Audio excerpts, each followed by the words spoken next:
Hi, this is Wen Chen. I'm the President and CEO of Worldwide Exchange Network.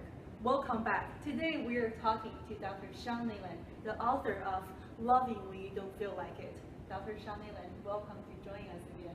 Thank you, Wen. It's a pleasure to be here with you again. You talk about the practice of unconditional love. You talk about intentional kindness. Yes. And you quote this: "Dear children, let us not love with words or speech, but with actions and in truth." Exactly. Because what happens is intentional kindness is what we need in a marriage. It's one of the second things that Paul talks about in his characteristics of what unconditional love is. Intentional kindness means it's not random, it's that I am purposely being kind, but I'm not purposely being kind to do something just to do it, and I don't really care that I'm doing it. I am doing it because I legitimately love you. And I love my spouse, and that is why I'm showing this intentional kindness. It will change a marriage just by being kind. I talk about the waiting game or patience in the first chapter. The second chapter is called intentional kindness, as you said, and it will literally change the game. Because imagine this. Two people unconditionally, meaning what? Unconditional, I don't earn that love, I don't deserve that love, you don't have to do anything reciprocative for me to receive that love. That's unconditional, right? I just love you because of who you are, not what you do. And that's so important. So now I'm being kind to you because of who you are, and it's the right thing to do. And I love you, and I want to be kind because I want you to succeed. When you're kind to the other person, you also talk about don't be a vain.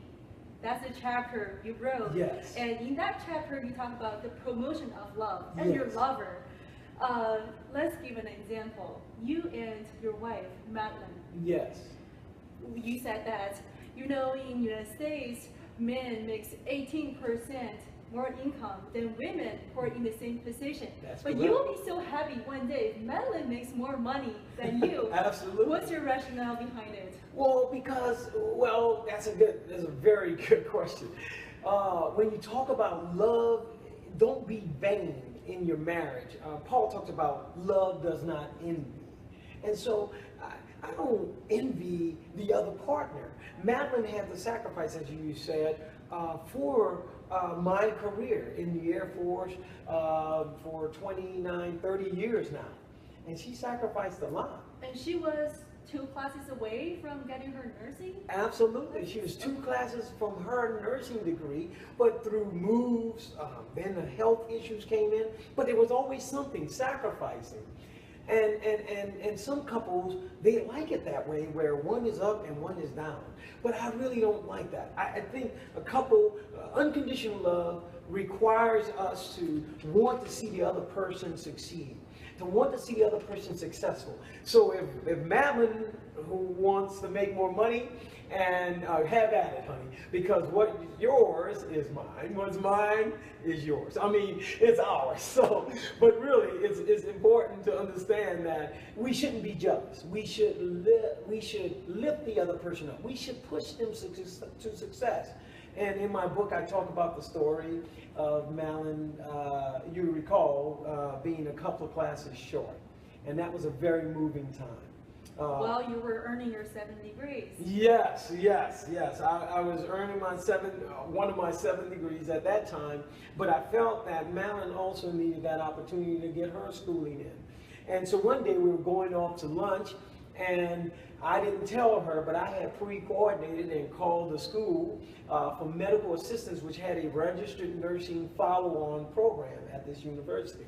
And so after we went to lunch, which we date every week, by the way, always date, and we date every week.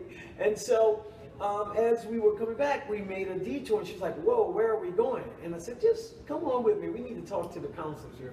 But we went in, long story short, we started talking to the counselor, and before you know it, Madeline was taking the entry test for medical assistant.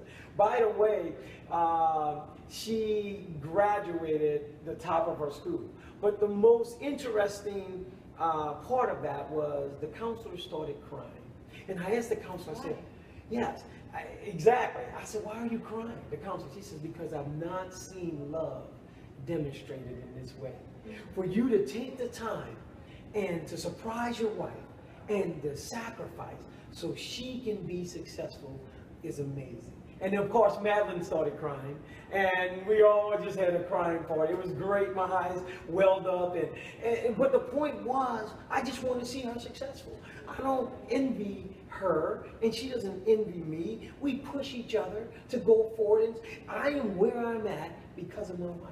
There is no way I can be as successful as I am without her love. And as you know, in my book, I talk about Madeline taught me unconditional love. She's a master of unconditional love, Master. according to you. Yes, she is the master of unconditional. Early on in our marriage, I think I was less patient, less kind, and Madeline always reciprocated with kindness and love and unconditionally. And so as we grew in our marriage, then I learned to do as she did. So she demonstrated for me, honestly. And so I thank the Lord for my wife, Madeline Neyland, of 29 years. Wow.